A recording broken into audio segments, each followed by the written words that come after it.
Senate का election आया, मेरी से वो एहतियात नहीं की गई जो मुझे करनी चाहिए थी और मुझे भी ये वायरस हो गया। फला इलेक्टेड है और फला सिलेक्टेड है, बात निकलेगी तो दूर तक जाएगी। ये जो ऑर्डिनेंस है ये हमारा स्टेट बैंक को इंडिपेंडेंट तो नहीं बनाता।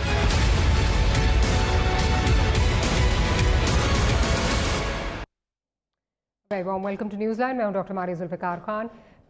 कोरोना की तीसरी लहर में शिद्दत और मरीजों की रोज़ बरोज़ बढ़ती तादाद से ख़तरनाक सूरत हाल पैदा हो रही है। वबा का फैलाव 10% से ज़्यादा हो चुका है। आज वज़ीर आज़म पाकिस्तान, जो कि ख़ुद ही कोरोना में जो है वो मुब्तला हैं, उन्होंने आज कौम से एक ख़िताब किया और कौम को पैगाम दिया। उनका ये कहना था कि एहतियात अपनाने की जो है वो उनकी तरफ से हिदायत आई। मास्क के इस्तेमाल और रश वाली जगहों से दूर रहने का भी वज़ीर आज़म ने पैगाम दिया। और अब ये बात शायद और है कि 3 रोज़ कबल मीडिया टीम के साथ वज़ीर आज़म की जो तस्वीरें जारी हुई उस पर काफ़ी तनकीद भी हुई और वो ख़ुद अपनी बात की जो है वो नफ़ी करते नज़र आए। मगर प्राइम मिनिस्टर साहब बिल्कुल दुरुस्त कह रहे हैं, एहतियात इख्तियार करनी होगी और अब NCOC ने भी सख्त इक़दामात फिर से इख्तियार करने का कह दिया है। इस पर बात करेंगे। साथ ही साथ रवा हफ्ते PDM की बड़ी जमातें PMLN और पीपल्स पार्टी में शदीद इख्तलाफात जो हैं वो चल रहे हैं, ये देखा है आप सब ने। सिलेक्टेड के ताने एक दूसरे को जो है वो मारे जा रहे हैं, लेकिन फिर भी अपोजिशन PDM को बरकरार रखने के लिए पुरउम्मीद है। क्या हालात जिस नहज पर पहुंच चुके हैं वहां से वापसी मुमकिन होगी? सीनियर जर्नलिस्ट का पैनल होगा जिनसे हम ये सवाल पूछेंगे। और आखिर में कल से पार्लियामान का इजलास शुरू होने जा रहा है और हुकूमत की जानिब से कानून साजी और इलेक्टोरल रिफॉर्म्स के लिए अपोजिशन से मुज़ाकरात की बातें चल रही हैं इस वक्त। अब इस पर अपोजिशन जमातें, बिलखसूस पाकिस्तान पीपल्स पार्टी का क्या रद्दमल होगा, ये देखना जो है ये बहुत ज़रूरी है। और साथ ही साथ अपोजिशन अगर बात की जाए तो पहले ही कह चुकी है, स्टेट बैंक की जो अमेंडमेंट बिल है उस पर पहले ही हुकूमत से किसी इकदाम की जो है वो ये कह चुकी है कि उसको सपोर्ट वो नहीं करेंगे। स्टेट बैंक ऑफ पाकिस्तान के हवाले से जो उनकी खुद मुख्तारी देने के हवाले से जो बातें की जा रही हैं उसको कैटेगोरिकली कह चुके हैं कि हम इसको सपोर्ट नहीं करेंगे। तो होने क्या जा रहा है, सीनियर जर्नलिस्ट का पैनल है, उनसे हम बात करेंगे। मज़हर अब्बास साहब हमारे साथ मौजूद हैं, अवैस तौहीद साहब हमें ज्वाइन कर रहे हैं और नज़ीर लगारी साहब भी हमारे साथ मौजूद हैं। तो प्रोड्यूसर साहब अगर पहले सुनवा दीजिए कि आज प्राइम मिनिस्टर साहब ने क्या कहा, ज़रा फिर आगे चलते हैं।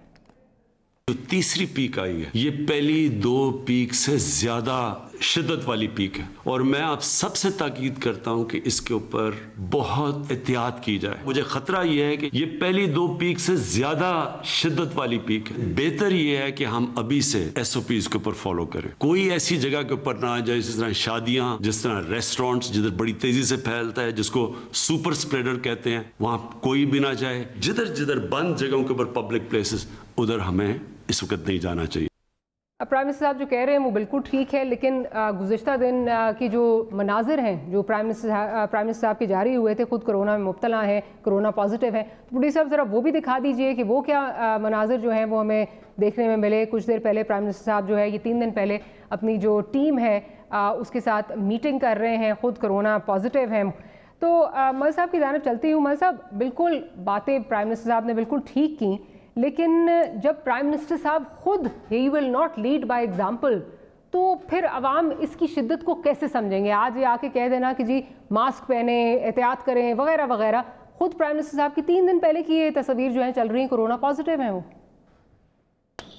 शुक्रिया मारिया जी, बिल्कुल ठीक कह रही हैं आप। अच्छा होता अगर वज़ीर आज़म जहाँ उन्होंने ये कहा कि मैंने सेनेट के इलेक्शन में एहतियात नहीं की, वहाँ ये भी कहते कि मैंने जो इजलास बुलाया था उसमें भी गो के उनके बकौल जो उनके लोग हैं वो कहते हैं जी SOPs फॉलो। पॉजिटिव, अगर आप पॉजिटिव हैं तो SOPs क्या मतलब है? आपके कमरे में कोई दूसरा नहीं होना चाहिए, एज सिंपल एज दैट। मतलब जब तक आपको डॉक्टर्स एडवाइस नहीं करें, मुझे तो हैरानगी है कि इस पर असद उमर साहब भी चुप रहे, डॉक्टर फैसल साहब भी चुप रहे, उनके वज़रा भी चुप रहे। जो लोग उनके कमरे में बैठे थे उनको तो फौरी तौर पे जाके अपने टेस्ट करवाने चाहिए थे। तो अच्छा होता वज़ीर आज़म अगर आज ये भी बात करते कि शायद मुझे ये मीटिंग नहीं करनी चाहिए थी, नहीं बुलानी चाहिए थी। बाकी जो बातें हैं उसमें तो कोई दो राय हो ही नहीं सकती कि हम जब तक इन चीज़ों को फॉलो नहीं करेंगे। और बिल्कुल ठीक है कि ये जो तीसरी लहर है इसमें शिद्दत बहुत है, यानी यहाँ तक है कि बच्चे इससे मुतासर हो रहे हैं। इस्लामाबाद में बहुत से बेशुमार केसेस आए हुए हैं तो इससे इसकी शिद्दत का अंदाज़ा लगाया जा सकता है। और अब जहाँ तक सख्ती है वो अपनी जगह है। पंजाब गवर्नमेंट ने अच्छा इक़दाम किया है कि उन्होंने SOPs को लाजमी करार दिया है, उन्होंने उस पर सज़ाएँ भी रखी हैं, जुर्माना भी रखा है। अब इसको एग्जीक्यूट किस तरह किया जाता है, हमारे यहाँ पढ़े लिखे लोग SOPs को फॉलो नहीं करते, हमारे यहाँ पढ़े लिखे लोग मास्क नहीं पहनते। हद तो ये है कि हमारे यहाँ पढ़े लिखे लोग वैक्सीन के बारे में भी गैर संजीदा हैं। तो मेरा ख्याल है कि संजीदगी लानी पड़ेगी। हमारे यहाँ बहुत बड़ा मसला है ये कि हम ज़रा से प्रोपेगेंडे में आ जाते हैं। पोलियो आप देखें, आज तक आप पोलियो से निकल नहीं पाए, इसलिए कि एक ऐसी कैंपेन चलाएगी पोलियो के ख़िलाफ़ कि कतरे पिलाने पे लोग तैयार नहीं होते। अब यही सूरत हाल अगर यहाँ भी हो जाएगी तो हम तो बिल्कुल मतलब और इससे ज़्यादा आप क्या कर सकते हैं। मेरा ख्याल है कि इस चीज़ को बहुत ही एग्रेसिवली करना चाहिए। इसको पॉलिटिकल पार्टीज़ को भी अपने लेवल पे, मैंने नहीं देखा अपोजिशन की जमातें हों या हुकूमती जमातें हों, उन्होंने कभी भी अपने वर्कर्स को इस चीज़ पर स्ट्रेस किया हो। उसी तरीके से वायलेशन होती हैं। आप देख लें, प्रेस कॉन्फ्रेंस कर रहे हैं, जलसे से खिताब कर रहे हैं। मतलब इसी आपकी बात को लेके अवैध साहब की तरफ चलूंगी। जलसे से आज भी जो है वो जलसे जो है वो हुए। रावलपिंडी में एक्सप्रेसवे पे कोहराम मचा रहा। अवैध साहब, प्राइम मिनिस्टर साहब आज ये कह रहे थे, जहाँ कह रहे थे कि जी पंजाब, KP और AJK में जो ब्रिटेन से स्ट्रेन आया है, UK से जो स्ट्रेन आया है वो पाया जाता है। लेकिन कल PTI का जो अपना चैप्टर है रावलाकोट का, उसने वहाँ पे जो है वो बाकायदा जलसे किए। मनाजिर हम अपने नाजरीन को जो है टेलीविज़न स्क्रीन्स पे दिखा रहे हैं। इसी तरह आज जमात इस्लामी की जो है वो रैली थी। एक्सप्रेसवे पे एक मुसीबत का जो है वो पड़ी हुई थी। अथॉरिटीज़ जो हैं they couldn't get the situation in control. जब हमारी जमातों का रवैया ये होगा और बिलखुसूस हुक्मरान जमात का रवैया ये होगा, तो फिर कैसे कोई इसको सीरियसली लेगा? फिर आम पब्लिक तो ये समझेगी जी ऐसे ही है, ये प्रोपेगेंडा है, ये जिस तरह आम अल्फाज में कहा जाता है फलाने का एजेंडा है, फलाने का एजेंडा है। No one's going to take it seriously. मारी, आप बिल्कुल सही कह रही है, इसमें तो कोई दो राय नहीं है। लेकिन आज इमरान खान साहब को सेहतमंद और फिटफाट देख के अच्छा लगा। और जाहिर बात है कि उनको देख के ये नहीं करना चाहिए कि जी ये देखें इनको कुछ नहीं हुआ इमरान खान साहब को, क्योंकि इमरान खान साहब 1969 से क्रिकेट खेले हैं, इंटरनेशनल एक एथलीट रहे हैं।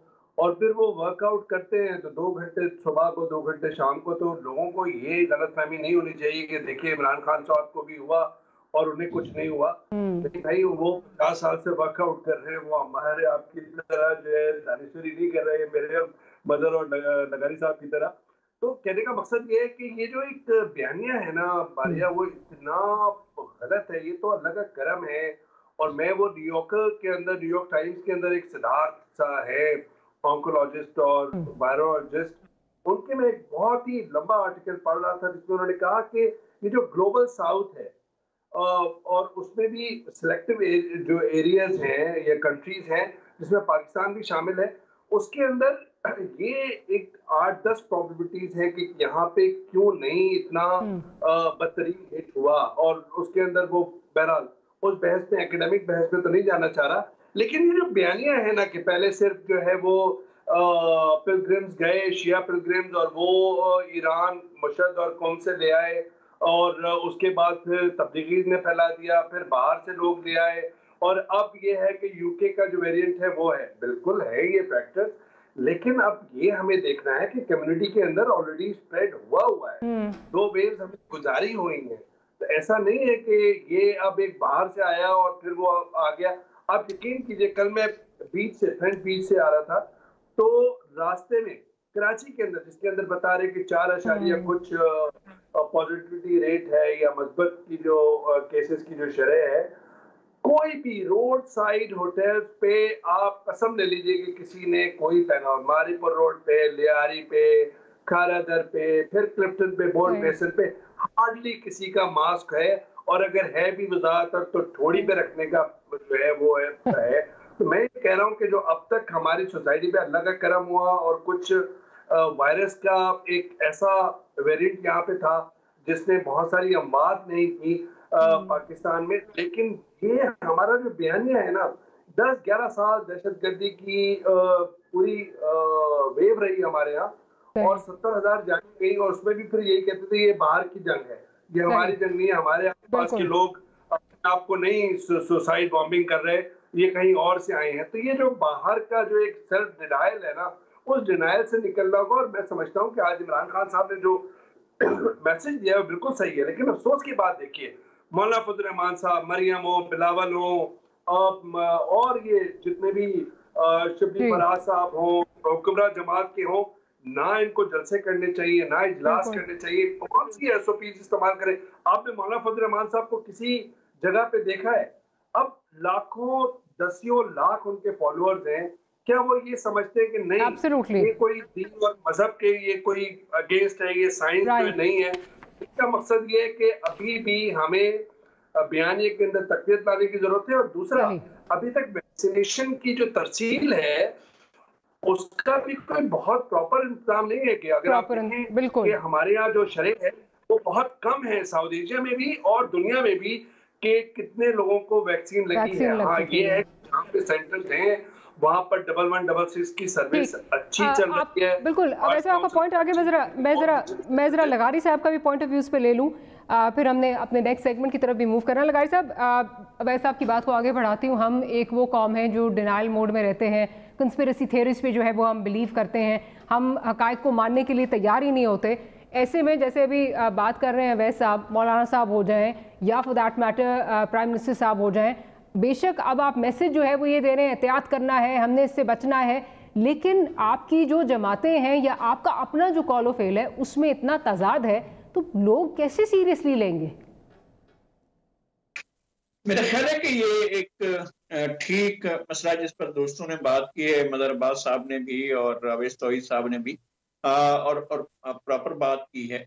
लेकिन सवाल ये है कि ये हम तो ऊपर से शुरू करेंगे ना। अगर हमारे हुक्मरानों का ये हाल होगा कि वो सीरियस नहीं लेंगे कि एक अच्छा, ये आज की बात तो नहीं है, पिछला साल तो सारा डिनायल का साल था जब ये फैला है। 2019 में आया, फिर 2020 में जब हम यहाँ पर सिंध में देख रहे थे, मदर साहब और मैं 1-2 मीटिंग्स में भी शरीक हुए थे, सरकारी मीटिंग्स में, और उनमें भी वो कोरोना का बहुत ख्याल किया जा रहा था और ये तस्वर किया जा रहा था कि बड़े इक़दाम किए जाने चाहिए, और सिंध की सतह पर हुए थे। लेकिन उस वक्त ये सूरत हाल थी कि वफाक जो है वो इसको मानने को ही तैयार नहीं था कि ये भी कोई मसला, और कोई ये कह रहा था कि जनाब हम नहीं कर सकते हैं। और एक तो ये कि वो सीरियस नहीं रहते, साथ में ये कह रहे थे कि जनाब हमने लोगों की इकोनॉमी को देखना है। और अब जब चीजों को कर रहे हैं तो अब वो ना इकोनॉमी को देख रहे हैं, अब वो पाबंदियों को देख रहे हैं। तो आपने किसी चीज में भी अगर लोगों को इस बात का कायल किया जाता कि जनाब देखें, वजीर आजम तो हाथों पे गल्फ लगाकर बैठे हुए हैं, और वजीर आजम ने अपना वो लगा हुआ है, न सिर्फ वजीर आजम बल्कि बिलावल भुट्टो जरदारी, मरियम नवाज शरीफ, मौलाना फजल रहमान और अहमद वली और अख्तर मेंगल, ये अगर मास्क लगाकर नजर आते और हमारी लीडरशिप सारी मास्क असद उमर साहब नजर आते कि मास्क लगाते हुए, तो फिर बाकी लोगों का भी ये ख्याल होता है कि यार मास्क लगाना चाहिए, ये ऐसी चीज है जिससे हम फरार अख्तियार नहीं कर सकते। लेकिन हमारी जो लीडरशिप है और अक्रॉस द बोर्ड, उन्होंने इसको कम से कम डिमॉन्स्ट्रेट तो करते, यार आप डिमॉन्स्ट्रेट ही नहीं कर रहे हैं। यानी ये क्या बात हुई कि जनाब आप काबीना के वज़रा को बुला लेते हैं, चले आइए बैठे, मुझे कोरोना है कोई बात नहीं, लेकिन आए आप इस तरह बैठे। ठीक कहा है मदर ने कि उनको तो बाकायदा यहाँ से वजाहत शुरू करनी चाहिए थी, मैंने गलती की है और नहीं करना चाहिए था, नहीं करनी चाहिए थी। बिल्कुल। लगारी साहब का पॉइंट ऑफ व्यू आपने सुना। एक छोटी सी ब्रेक लेते हैं, ब्रेक के बाद पाकिस्तान की सियासत में क्या हो रहा है उस पर बात होगी। That and much more right after short break.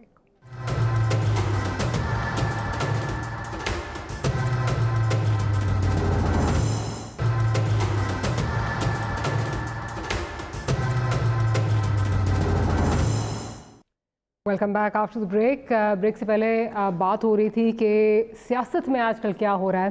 तो कल मरियम नवाज शरीफ साहिबा की तरफ से जो कुछ बयानात आए हैं, ज़रा पहले वो सुनवा देते हैं और फिर आगे चलते हैं। मुझे खुशी है कि सफ़बंदी हो गई है, एक तरफ लकीर खिंच गई है। मुझे इस बात का अफसोस है, तीसरी छोटा सा वक्ती फ़ायदा है, और मुझे अफसोस इस बात का है कि आपने इस छोटे से फ़ायदे के लिए, एक छोटे से ओहदे के लिए आपने बाप से वोट ले लिए, वो वाले बाप से वोट ले लिए जो अपने बाप की इजाज़त के बगैर किसी का साथ नहीं देता। पहली दफ़ा देखा है कि लीडर ऑफ द ऑपोजिशन जो है वो हुकूमती अरकान, सरकारी अरकान से मिल के बन रहा है। बाप का जब हुक्म होता है तो वो हुकूमती बेंचेस के ऊपर जाके बैठ जाते हैं, बाप का जब हुक्म होता है तो वो ऑपोजिशन बेंचेस पे आके बैठ जाते हैं या इंडिपेंडेंट हो जाते हैं। अगर आपने ताबेदारी करनी है, अगर आपने सिलेक्ट होना है, तो फिर आपको इमरान खान की पैरवी करनी चाहिए और बाप के अहकामात मानता है। मौलवी साहब, PMLN मरियम साहिबा की टोन एंड टेनर आपने सुना, इससे पहले राना सनाउल्लाह साहब, दीगर जो इनके मेंबर्स हैं, उनकी क्या लबो लहजा रहा वो भी हम सब देखते रहे। Contrary to that, on the other side हम देख रहे हैं पीपल्स पार्टी जो है वो बड़ा रिस्ट्रेंट का जो है वो मुजाहरा कर रही है। आज शहरी रहमान साहब ने सिर्फ ये कहा कि जी बात अगर शुरू होगी तो बहुत दूर तक जाएगी, बट उससे पहले बिलावल साहब is very cool and composed, लंबी ठंडा पानी पिएं, लंबी लंबी सांसें लें, वेरी कूल एंड कंपोज्ड, लेकिन अपने मकासद साथ साथ जो है वो अचीव करते जा रहे हैं। ये जो सिचुएशन सारी बन गई है, इसमें क्या आपको लग रहा है कि PDM एक जितनी जमातें हैं, पीपल्स पार्टी, ANP, ये सब इकट्ठी रह सकती हैं आफ्टर व्हाट्स हैपेंड, जो ये लीडर ऑफ द ऑपोजिशन वाला इलेक्शन हुआ है, या आप ये समझ रहे हैं कि PMLN और JUIF का इंतज़ार किया जा रहा है पीपल्स पार्टी की तरफ से कि ये हमें खुद कहें कि आप इस कोalition से निकल जाएं? पीपल्स पार्टी खुद ये कहना नहीं चाह रही है, स्टेप नहीं लेना चाह रही। देखिए, नुकसान तो हो गया है, पहले ये दरार थी, अब शिगाफ है और शिगाफ बढ़ता जा रहा है। ये बहुत सीधी सी बात नहीं है। मरियम नवाज साहिबा का बयान ज़रूर इमोशनल भी है। मेरा ख्याल है जो हमारे यहाँ सबसे बड़ा प्रॉब्लम जो आ रहा है सारी सियासी लीडरशिप में, वो ये कि जो टॉप लीडरशिप होती है नॉर्मली वो अवॉइड करती है, नीचे की लीडरशिप से बयान दिलवा देते हैं। रेयर होता है क्योंकि जब टॉप से बयान आता है तो फिर वो पॉलिसी स्टेटमेंट बन जाता है। लेकिन जो मरियम नवाज साहिबा जो बातें कर रही हैं, उन बातों में वज़न है, अंदाज दुरुस्त नहीं है। बिलावल भुट्टो जो रिस्ट्रेन शो कर रहे हैं, रिफ्रेन शो कर रहे हैं, उसमें वो अच्छे ऑप्टिक ज़रूर हैं, लेकिन गलती तो उधर ही से हुई है और बड़ी बुनियादी गलती हुई है। क्योंकि आप उठा लें कौमी असम्बली में मुस्लिम लीग नून की अपोजिशन बेंचेस में मुस्लिम लीग नून की मेजॉरिटी थी, लेकिन उम्मीदवार यूसुफ रज़ा गिलानी।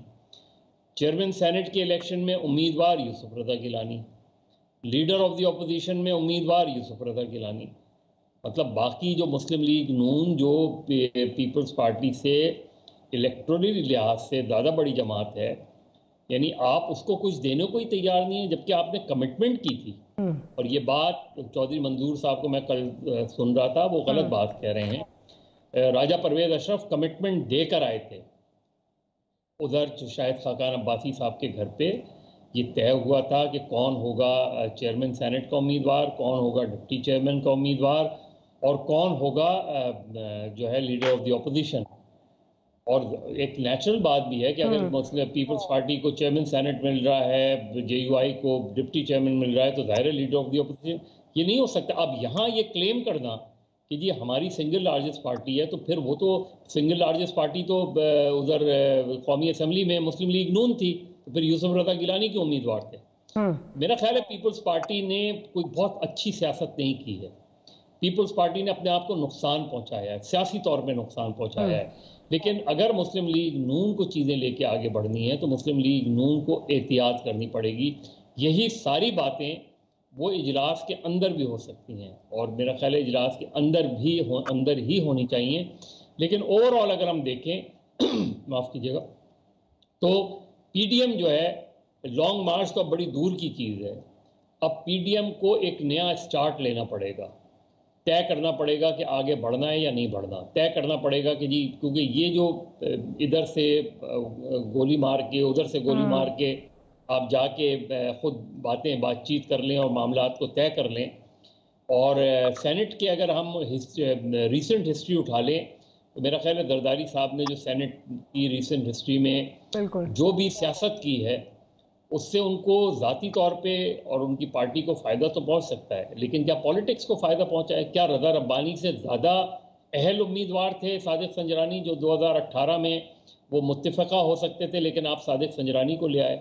आपने बाप के बनाने में अहम किरदार अदा किया।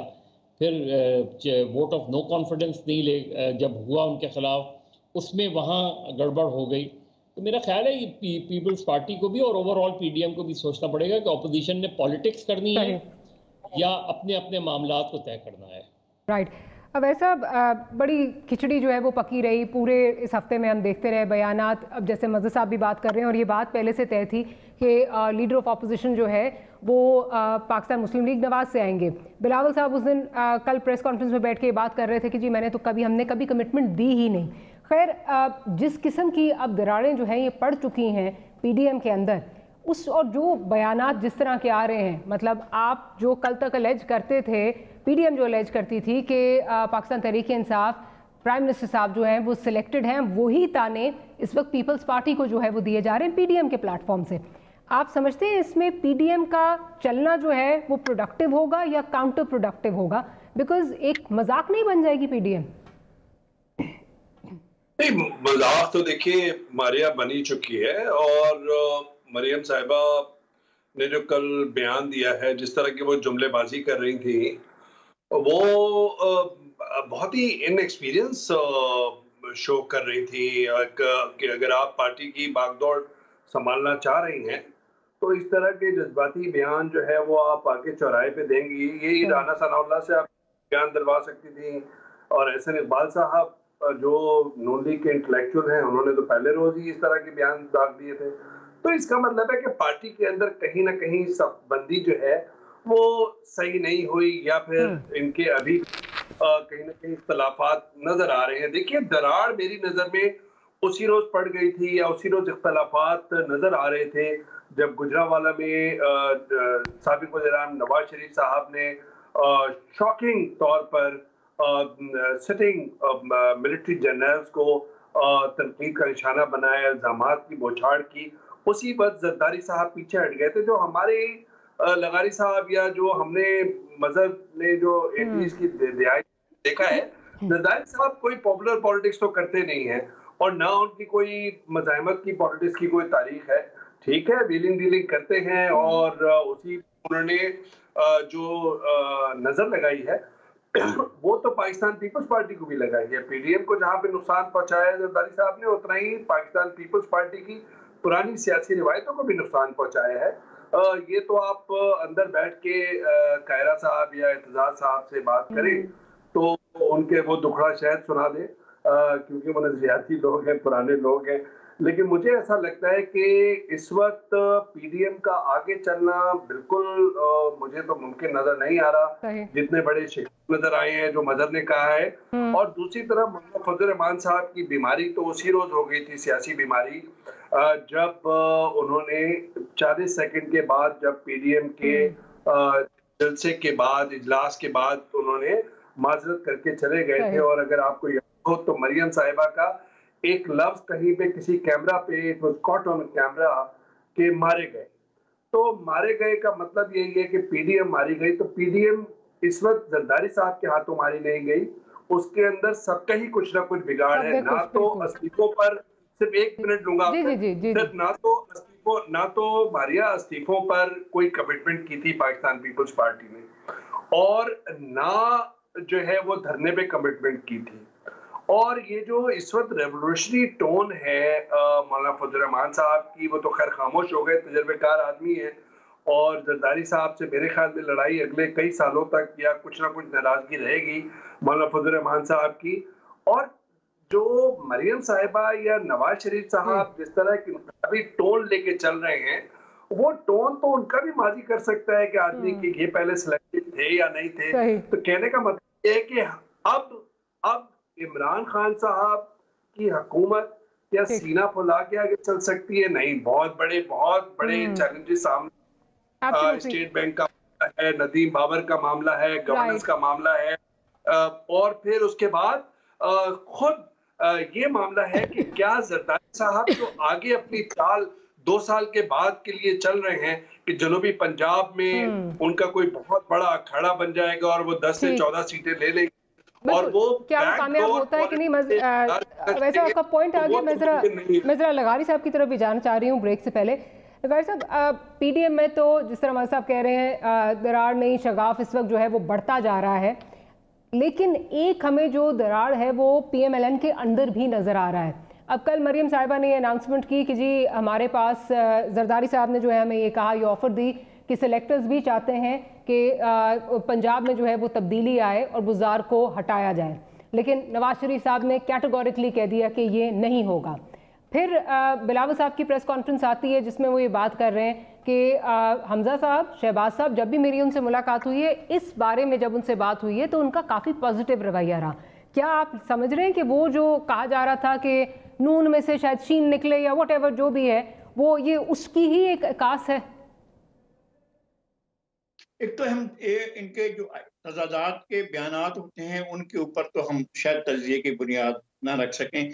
हमारी बात यह है कि जो मारूजी हालात हैं या जो वाक़यात हैं हम उनको सामने रखते हैं। ठीक है। मैं एक जो नुक्ता है कहा गया अवैस साहब ने कि मुज़ाहमत की सियासत नहीं की जरदारी ने, तो जरदारी ने तो कोई और सियासतदान नहीं है, 12 साल जेल काटी और वो भी नवाज शरीफ की। नवाज शरीफ जब भी बरसरे इक़्तिदार आए 1990 में और उसके बाद जब 97 में उनके पास इक़्तिदार आया, और तो इस पूरे अरसे के दौरान जब भी उनको मौका मिला है उन्होंने उनको जेल में रखा है और वो जेल से बाहर कभी भी नहीं रहे। अब तो दूसरा मुशर्रफ का जमाना था, उसमें भी जेल में रहे। और उसके बाद लेकिन वो उनकी पॉलिटिक्स के हवाले से बात कर रहे थे, ये अपने केसेस के हवाले से। हाँ जी जी जी, आपकी बहुत मेहरबानी है कि आपने मौका दिया है, लेकिन मेरा मौका होता है ब्रेक के करीब, तो मुझे ज्यादा चीजें अकोमोडेट करनी पड़ती हैं। जब उसके बाद जब मामला हुआ चार्टर ऑफ डेमोक्रेसी का, तो चार्टर ऑफ डेमोक्रेसी के दौरान जो चीजें तय हुई थी वो मियां नवाज शरीफ साहब ने नहीं मानी थी। उन्होंने ये नहीं माना था 62 और 63 को वो कर देंगे, रिवोक करेंगे। वो एग्री किया था, नहीं किया। फिर उसके बाद उन्होंने एग्री किया था कि जनाब हम पीसीओ जजेस से हाथ नहीं उठवाएंगे। फिर पीसीओ जजेस को वो लाने के लिए उन्होंने लॉन्ग मार्च किया। फिर उसके बाद पूरे का पूरा दौर जो है पीपल्स पार्टी का, उसमें एक दिन भी इनको सुकून से नहीं बैठने दिया। बल्कि एक दफा मजहर साहब ने पूछा था कि भी आपने काला कोट क्यों पहना, तो उन्होंने समझा था कि ये आ गया है। तो मैंने कहा अच्छा आपका रेस्क्यू करते हैं। तो मजहर साहब हंसे थे, उन्होंने कहा कि ये आ गया है रेस्क्यू करने के लिए। तो मैंने कहा जी हमें वही मजहर साहब को बता दें आप काला कोट पहनकर क्यों गए थे वहां पर और वो किस तरह से खेलते रहे थे। अब का वाकया, ताजा वाकया जो है मैं इस पर बात करता हूँ। ताजा वाकया ये है कि जानबूझकर उन्होंने एक आदमी को इलेक्ट करवाया जो वहां से आया हुआ था, जो एस्टेब्लिशमेंट का आदमी था, उसको उन्होंने इलेक्ट करवाया। फिर वहां से ये फरमाइश आई कि इसको इलेक्ट करवाने के बाद, और वो भी पूरी की पूरी हम आहंगी के साथ कि पीटीआई ने और मुस्लिम लीग नून ने और मुस्लिम लीग काफ ने हम आहंगी के साथ पंजाब में मामला सेट करने के बाद उनको लाए और लाने के बाद कहा कि अब इस आदमी को आगे करो और इसको जो है वो ले आओ। वो कर देते, पहले सादिया बासी का नाम दे दिया था, अब सादिया बासी के लिए कर देते। मैं यहाँ पर कह रहा होता कि जी बहुत गलत हुआ है। अब ये जिस आदमी को ये ला रहे थे उसके बारे में तो मैं भी कहता हूँ कि यार ये क्या क्या क्या था, या इस इतार को बरकरार रखना चाहते थे कि आपने उस आदमी को जिसने बेनजीर भुट्टो के कातलों के खिलाफ डिफेंस के तौर पर वो डिफेंस किया है, जिसने आप उसको जो है पहले आप सेनेटर मुंतखब करते हैं, फिर उसको जो है सादिया बासी को पीछे करके उसको आगे ले आते हैं। तो इसका मतलब है पीपल्स पार्टी खुदकुशी कर रहे, कहेगा जी ठीक है आप बड़े मजे से ऐश करें और हम जो है सियासत भी छोड़ते हैं, दस्तबरदार होते हैं, आप मजे करते हैं। और जो है वो अब मियां नवाज शरीफ की सियासत मैं भी किसी हद तक समझता हूँ कि उनकी सियासत जो है वो इस्टेब्लिशमेंट में दो आदमियों से नाराज हैं और उसका ऐलान कर चुके हैं, नाम ले चुके हैं। बाकी पूरी इस्टेब्लिशमेंट के साथ वो एक पेज पर हैं और इस्टेब्लिशमेंट उनके साथ हमेशा एक पेज पर रही। अगर नुक्ता नजर यहाँ पे जो है ये एक प्रॉब्लम आ रही थी, तो मेरा ख्याल है अगर ये क्योंकि बात की जा रही है कि हमसे तो बात नहीं हुई, या आपस में मिल बैठ के अगर ये इसको तय कर लेते, जिस तरह मरीम साहिबा कह रही हैं कि हमसे बात कर लेते, हम इसको जो है वो चेंज कर देते, या जो भी जिस तरह भी चीज़ें चल रही हैं, तो वो तो वहाँ से नज़र नहीं आया। अलग अलग लॉबिंग जो है वो दोनों जमातें अपनी तरफ से कर रही थी। नहीं तो उन्होंने तो नाम ले लिया था ना, नाम आ गया था। उन्होंने नाम देने के बाद जब गए तो फिर दोनों की जो है वो दरखास्तें गई। ठीक, चले लगाड़ी साहब, एक जानी साहब लेकर गए जी मेरे पास 30 दस्तखत हैं, एक वो लेकर गए मेरे पास जो है 21 दस्तखत हैं। राइट मौलाना लगाड़ी साहब, चले मुझे छोटी सी ब्रेक लेनी है। ब्रेक के बाद हाजिर होते हैं। तो कल जो इजलास शुरू होने वाला है उसमें क्या होगा उस पर भी गुफ्तगू करेंगे छोटी सी ब्रेक के बाद।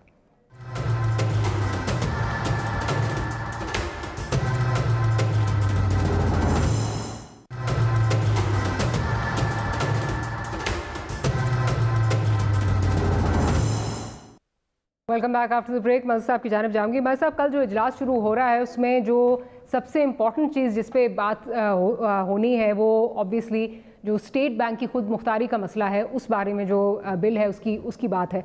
अब मुझे ये बताइए, जितने इकोनॉमिस्ट से कम मैंने बात की है, हफीज़ पाशा साहब से आज मेरी बात हुई, उन्होंने मुझे कहा बेशक तुम मुझे कोट कर देना और ये कहना कि हमारा पूरा जो बजट है, डिफेंस का बजट फॉर दैट मैटर, वो सारा हमारा जो है वो बोरोइंग पे जो है वो मुश्तमिल है। ऐसे में इतनी पावर्स दे के, और उनके वर्ड से इतनी पावर्स दे के हम अपनी नेशनल सिक्योरिटी को कॉम्प्रोमाइज़ करेंगे, उसको ख़तरे में डाल देंगे। आप किस तरह देख रहे हैं?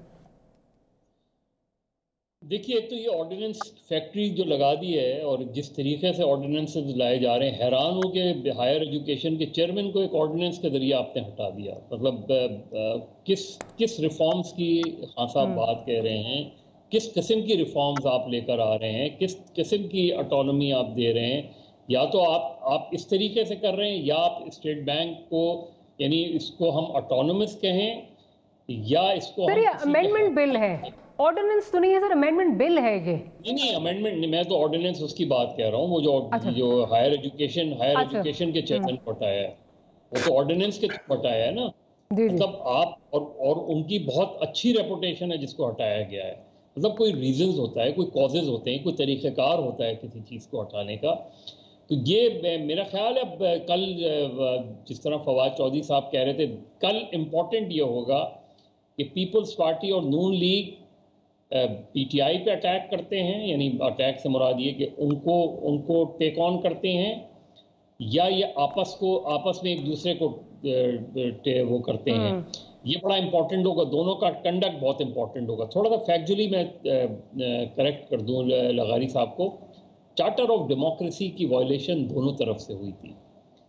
मतलब चार्टर ऑफ डेमोक्रेसी में तो ये भी था ना कि आप इस्टेब्लिशमेंट से गुफ्तगू नहीं करेंगे, लेकिन चार्टर ऑफ डेमोक्रेसी से के बाद जिस तरीके से जनरल मुशर्रफ के साथ मुज़ाकरात हुए without taking Nawaz Sharif into confidence, वो भी वायलेशन थी। तो हम करते हैं, एक एग्रीमेंट करते हैं, उसके बाद पीसीओ जजेस का मसला नहीं था। माफ कीजिएगा, बुरबन में जरदारी साहब, मैं बुरबन डिक्लेरेशन के वक्त वहाँ मौजूद था, कमिटमेंट की थी, डेट दी थी, इस तारीख को बहाल करेंगे, बैकआउट कर गए। तो ये नहीं है कि नवाज शरीफ साहब ने पीसीओ जजेस के लिए लॉन्ग मार्च किया, आपने माजूल जजेस को बहाल करने का कमिटमेंट किया था। सही था, गलत था, लेकिन कमिटमेंट था, दस्तखतों के साथ था कमिटमेंट। राइट, तो मेरा ख्याल दोनों तरफ से जो बिकरिंग्स हैं, जो जख्म है एक दूसरे को, वो लगाए जाते हैं और उसका फायदा इमरान खान, PMLN और पीपल्स पार्टी की पॉलिटिक्स का आउटकम है, उसका रिएक्शन है, उसका रद्द-ए-अमल है, उनकी खराब गवर्नेंस और आपस की लड़ाई का रद्द-ए-अमल है। इमरान साहब, I am sorry, I will have to interject there because मुझे ये सेगमेंट जो है वो जल्दी क्लोज करना है। अवैस साहब, क्विकली अगर आप अपना पॉइंट ऑफ व्यू दे दें, जो ये स्टेट बैंक का जो ये बिल है, इस पे जो ऑटोनॉमी की बात की जा रही है, आप इसको किस तरह देख रहे हैं? Is it giving too much powers to the governor state bank? जिस तरह ऑटोनोमस इसको बनाया जा रहा है, नैब भी इसको कुछ नहीं पूछ सकता, FIA नहीं देख सकता, उनके मुलाजमीन को जो मर्जी डिसीजंस लें वो। देखिए, मैं तो जितना मेरी सूझबूझ है और जितनी मेरी बातचीत हुई है उसमें, देखिए, चाहे वो आपका डेवलपमेंट सेक्टर का जो भी प्रोग्राम्स होंगे हुकूमत के, वो हो या डिफेंस बजट हो, देखिए वो बोरिंग से ही होता है। और स्टेट बैंक की से अगर आप हुकूमत की मॉनेटरी पॉलिसी या फिस्कल पॉलिसी का स्पोक्स पर्सन या उसको टो करने के लिए स्टेट बैंक जो है वो बिल्कुल ही अकाउंटेबल ना हो, तो ये कैसे हो सकता है? सफाई ऑटोनोमस तो ठीक है, लेकिन मैं समझता हूँ कि फुल ऑटोनॉमी नहीं देनी चाहिए। बाकर रजा साहब वो इम्पोर्टेड हैं हमारे सिस्टम के अंदर, और इन्होंने जो इंटरेस्ट रेट इतने अरसे तक इतनी बड़ी डबल डिजिट से ऊपर रखा है 14-15%, उसकी वजह से जो नुकसान पहुंचे हैं वो सारे इकोनॉमिस्ट जानते हैं। तो you and I, should not add more to it. मैं जरा लगारी साहब का पॉइंट ऑफ व्यू लूं सेगमेंट क्लोज करने से पहले, अगर इजाजत दें अवैस साहब, उनकी सेगमेंट क्लोज करना है मुझे। लगारी साहब, आप किस तरह देख रहे हैं ultimate powers with no accountability? मेरा ख्याल है कि पाकिस्तान की सोवरेनिटी को जो है कंप्रोमाइज किया जा रहा है। और पाकिस्तान के एक पूरे इदारे को, एक पूरा जो आपका मालियात का जो सबसे बड़ा आपके पास वो है, वो पाकिस्तान का स्टेट का जो बैंक है, पाकिस्तान की रियासत का जो बैंक है, उसको हम डायरेक्ट दे रहे हैं IMF के कंट्रोल में। इससे पहले जितने इदारे भी हमने सोवरेन किए, जिनको अथॉरिटी बनाया, जिनको हमने ये जो ओगरा बना, जो नेपरा बना, या इस तरह की जो चीजें बनी, उन्होंने भी पाकिस्तान की इकोनॉमी को नुकसान पहुंचाया है और उन्होंने पाकिस्तान के आम आदमी को नुकसान पहुंचाया, तबाही लाए हैं। और उसके बाद ये सारी चीजें जो है वो करप्शन को भी इसी ने फरोग दिया है, और करप्शन के अकाउंटेबिलिटी के नाम पर जो कुछ होता है वो एक और करप्शन होता है। तो मेरा ये कहना है कि ये पाकिस्तान की सोवरेनिटी कंप्रोमाइज हो रही है। पाकिस्तान की बहुत जल्द हम फिर सुनेंगे कि जनाब हमसे कहा जाएगा कि फलां असासों से आप दस्तबरदार हो जाएं, फिर सैंक्शन की तरफ चले जाएंगे, फिर हमें जो है कहा जाएगा कि जनाब आप ना वो फलां चीज एक्सपोर्ट नहीं कर सकते, फलां चीज। लगाई साहब आपका पॉइंट आ गया, मुझे सेगमेंट क्लोज करना है। लगाई साहब आपका बहुत शुक्रिया, वैसा आपका और मल साहब आपका बहुत शुक्रिया। एक छोटी सी ब्रेक लेंगे, ब्रेक के बाद जब हाजिर होंगे तो एक नए मौजू की तरफ जाएंगे।